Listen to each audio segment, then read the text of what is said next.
Hey everybody, Tim here with today's review of James Bond, movie number 14, A View to a Kill.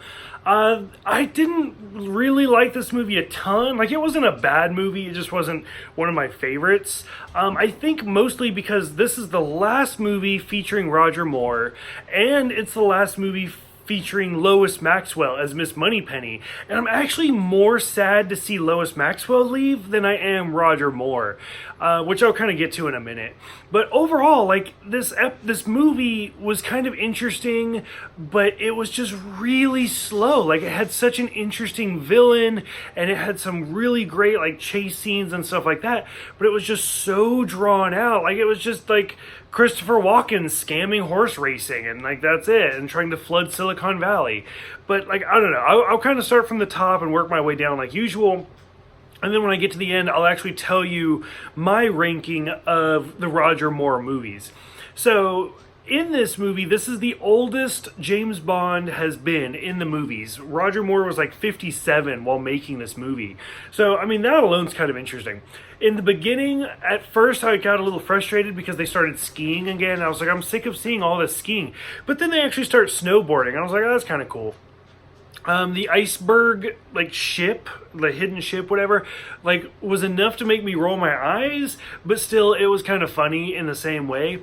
We do see M, Miss Moneypenny, and Q all in the opening sequence, which is kind of cool. And then Q's little robot dog, which, of course, as soon as you see it, you're like, oh, that's going to come back. And I don't know why, but I instantly thought of, like, K9 from Doctor Who, but I don't think that's where they were supposed to go with that. The team all go to the horse races to see the new big bad, and once again, I love Miss Moneypenny. She's so great, where she's like, come on, Blue, move your ass, and like, it just like cuts right there, and she even kind of looks around like, oh, I'm not supposed to say that. Miss Moneypenny's so great. Lois Maxwell does such a great job as Miss Moneypenny. So we meet the new villains, which would be Christopher Walken and Grace Jones.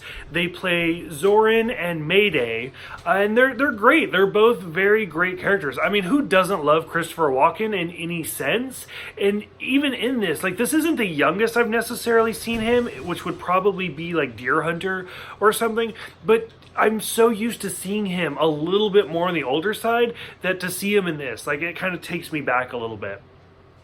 We meet the character Tibbet, which is an MI6 agent and a horse trainer, and he's kind of a tragic character. Like, I slowly like him more and more as they, like, him and Bond go undercover, and he's like pretending to be the butler, like having to carry the bags and stuff and then wash the car. And then when he's finally killed, it was actually a little bit sad. Seeing Mayday jump off the Eiffel Tower, which I think would constitute as base jumping, was kind of cool. The whole chase sequence where he's trying to chase Mayday while she's in her parachute, like driving down, like he like jumps onto another car roof and going down the stairs, and the car gets cut in half and stuff like that. That was a badass chase scene, I'll admit it. When finally, I think it was Tibbet, I don't even remember, when it was Tibbet and Bond, and they're like going through Zorin's estate, and they find like the steroids that Zorin's giving to the horses, and they Bond accidentally puts it in the wrong slot. I didn't like that. Like, I was like, Bond would actually realize what he was doing, so I didn't buy that for a second. When Zorin pulls up Bond's file, it actually says License to Kill, which is kind of funny because that is going to be one of the titles for a Bond movie here pretty soon. So that kind of jumped out at me. When they finally like show that Tibbet was killed and they push Bond in the car in the water to drown him, and he uses like the tire pressure for air, it's like, no, like, that's not possible. I think Mythbusters even did that. Like, you're not going to be able to breathe the air coming out of a tire. It's like way too powerful. We see Dolph Lundgren in like one of his very first movie roles, just because he was dating Grace Jones at the time. He happened to be on set, and they're like, well, we need somebody to stand here. So we see the character stand there, and it's kind of great because like then he was in Rocky, and now he's like super famous. I did like when Zorin was kind of giving his little spiel about like Silicon Valley and his whole plan. And then finally somebody's like, I don't want to do this. And they push him out of the blimp. And he's like, does anybody else want to drop out? I was like, oh, that's classic Bond, like, punny right there. The bridge lift was kind of a great scene where Bond's trying to outrun all the cops, and sure enough, the cops can't get up the bridge, so they fall backwards. We see the tunnels getting flooded, which I don't know how I feel, because you just see Zorin with a machine gun just shooting all of these people that are already drowning in the tunnel. So it was a really awkward scene that you could have taken out. Bond hanging off the blimp was a great scene, and finally he ties it to the Golden Gate Bridge, and right before that, where Mayday actually allows herself to be blown up, was really sad, because they realize Zorin's whole plan was to blow up 2 bombs and have the faults basically fall and Silicon Valley gets flooded.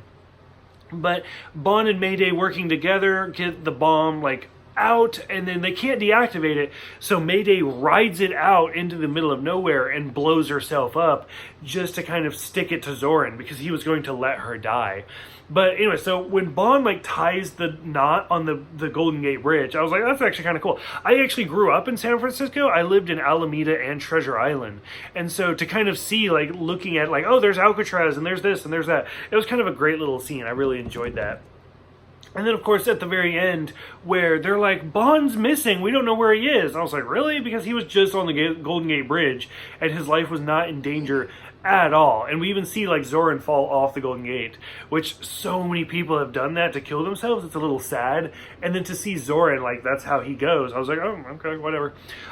Miss Moneypenny's crying, and it kind of bothered me, knowing that we don't see Lois Maxwell again, and that's her final scene, is her crying. And then kind of in that same type of mood, the last time we see Roger Moore, he throws in the towel to cover up Q's little dog robot thing to hide the camera. So Moore's throwing in the towel and is no longer going to be Bond after this.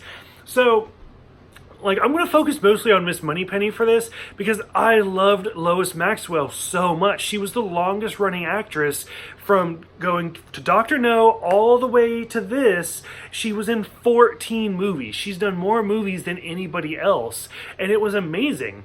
And evidently Lois Maxwell had actually approached them to say, hey, her name is Miss Moneypenny. Why don't you promote her to M? And she wanted to continue to be in the movies, but they told her no, and they forced her out. And it just baffles me, because they were like, no, why would Bond take orders from a female M, which 3 movies from now, they did it anyway. And it just bothers me, because I would have loved to see Lois Maxwell continue through the series and become M. I think she would have been fantastic, and I would have loved to see her continue through the series. So I felt like she kind of got, cut out way too soon. She kind of, I don't know, she was not treated fairly, and it really kind of bothers me the way they handled her character. But overall, Miss Moneypenny will be my favorite character with Lois Maxwell. So for those who have seen this one, like I said, this movie overall was good. I like the beginning, I like the end, the middle is a little blah. It's not the best movie, but it's not the worst movie.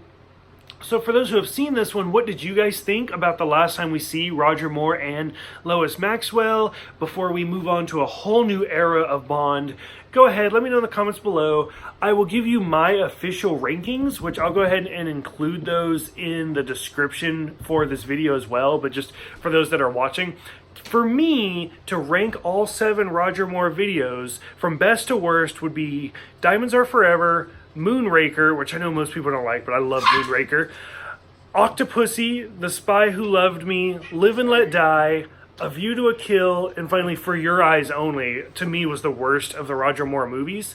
So go ahead, let me know what you guys think about the Roger Moore movies. Thank you guys for everything, and I will see you guys next time for Timothy Dalton's debut as Bond, The Living Daylights.